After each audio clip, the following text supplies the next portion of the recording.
ایک زوردار گھوسا اس کے منہ پر دے مارا تھا۔ تمہاری اتنی ہمت کیسے ہوئی کہ میرے گھر میں گھس کر میری ہی گھر کی عورت پر بری نظر ڈال سکو؟ ارحام آفندی اس کے سامنے کھڑا اسے شرر بار نگاہوں سے دیکھ رہا تھا۔ تم؟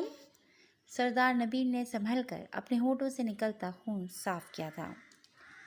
مجھے یقین نہیں ہو رہا کہ ایک سردار ہو کر تم اتنی گھٹیا حرکت کر سکتے ہو۔ وہ از حد سنجیدہ لہجے میں اسے آئینہ دکھا رہا تھا۔ میرا حق ہے اس پر۔ اس کے الفاظ بیچ میں ہی دم توڑ گئے تھے۔ خاموش! اب اگر ایک لفظ بھی تم نے اس کے لیے اپنے منہ سے نکالا تو میں تمہارا مزید لحاظ نہیں کروں گا۔ ارحام نے پستول اس کی کن پٹی پر رکھتے اسے متنبہ کیا اور پھر چاروں طرف دیکھا۔ زرلش کدھر ہے؟ ارحام نے سرد لہجے میں سوال کیا تھا۔ سردار ارحام، تم نے مجھ پر ہاتھ اٹھا کر اچھا نہیں کیا، اور وہ سالی؟ اس نے زرلش کو گالی دی تو ارحام نے اسے مارنا شروع کر دیا۔ چند ہی منٹوں میں وہ اسے دھنک کر رکھ چکا تھا۔ آئندہ ہمت ہو تو مجھ سے بات کرنا، نہ کہ میری حویلی کی عورتوں سے۔ نیم بے ہوش نبیل کو دھمکی دینے والے انداز میں کہہ کر وہ سیدھا ہوا اور زرلش کی تلاش میں نگاہیں دوڑاتے ہوئے اس کی آنکھوں میں چمک سی ابھری۔ وہ تیزی سے آگے بڑھا اور الماری کے پیچھے دبک کر چھپی ہوئی زرلش کو بازو سے پکڑ کر باہر نکالا۔ تم ٹھیک ہو؟ اس نے لب بھیجتے ہوئے اس کے بنا دوپٹے بنا چادر کے وجود کو دیکھا۔ اس کی آنکھوں میں لہو اتر آیا تھا۔ اپنی نظریں اس کے وجود سے ہٹا کر اس نے اپنی چادر اتار کر اس کی طرف بڑھائی۔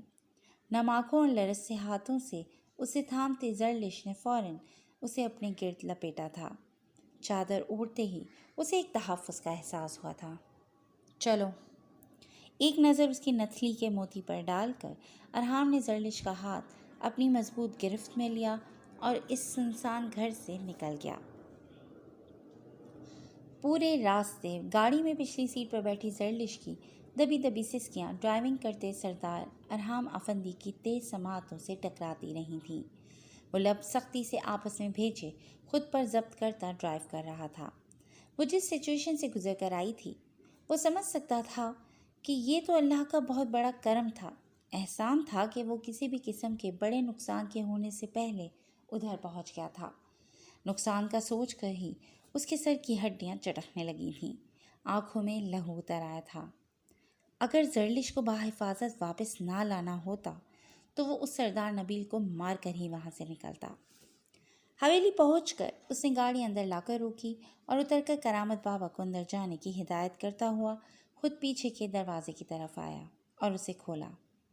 زرلش؟ اس نے گٹھری بنی بیٹھی زرلش کو آواز دی، پر وہ ٹس سے مس نہیں ہوئی۔ زرلش؟ اسے تشویش سے دیکھتے ہوئے ارحام نے اس کے کندھے پر ہاتھ رکھا تو وہ ایک سمت کو لڑک گئی۔ ارحام نے تعصب سے اسے دیکھا۔ جن حالات سے وہ گزر کر آئی تھی اس میں ہوش و حواس تو بڑے بڑے کھو دیتے ہیں، یہ تو پھر بھی ایک نازک سی کاج سی لڑکی تھی۔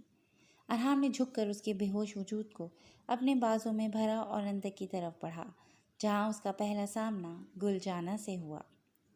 خانم بی، چھوٹی بی بی آ گیا ہے، گل جانا نے پہلے تیز آواز میں اندر اطلاع دی اور خود لپک کر سردار ارحام کی طرف آئی۔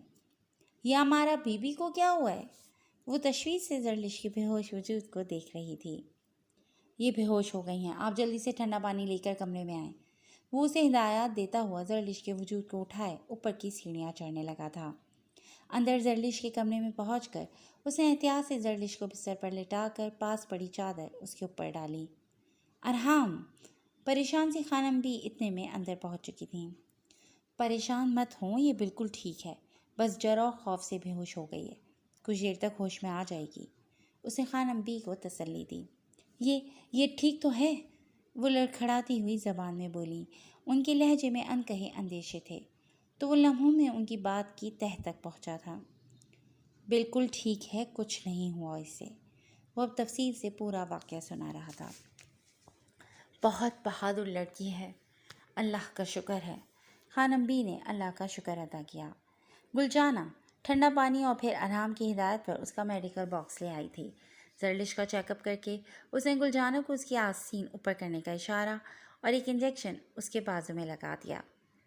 میں نے اسے سکون کا انجیکشن دیا ہے، آپ پریشان نہ ہوں، یہ اب کل صبح ہی اٹھے گی۔ وہ اپنا میڈیکل باکس سمیٹ کر کھڑا ہوا۔ تو کیا یہ کل تک بھوکی پیاسی رہے گی؟ وہ پریشانی سے زرلش کے بے ہوش وجود کو دیکھ رہی تھیں۔ دادی جان، ابھی زرلش کا آرام کرنا ضروری ہے، ورنہ اس کا نروس بریک ڈاؤن بھی ہو سکتا ہے۔ کل جب یہ اٹھے گی تو جتنا مرضی کھلا پلا لیجیے گا۔ وہ انہیں سمجھا بجھا کر کمرے سے نکل گیا تھا کہ اب اسے باہر کے معاملات بھی دیکھنے تھے۔ اتنا تو وہ جانتا تھا کہ ہوش میں آنے کے بعد سردار نبیل خاموش نہیں بیٹھے گا، اسی لیے جگہ بلوا کر اس کا انتظام کرنا ضروری تھا۔ زرلش کو حویلی چھوڑ کر وہ باہر نکل گیا تھا۔ پورے دن بھاگ دوڑ کر کے اور دونوں علاقوں کے بزرگ حضرات سے مل کر کافی حد تک معاملہ سلجھا کر وہ حویلی لوٹا تو رات کے 10 بج رہے تھے۔ پوری حویلی نیم اندھیرے میں ڈوبی ہوئی تھی۔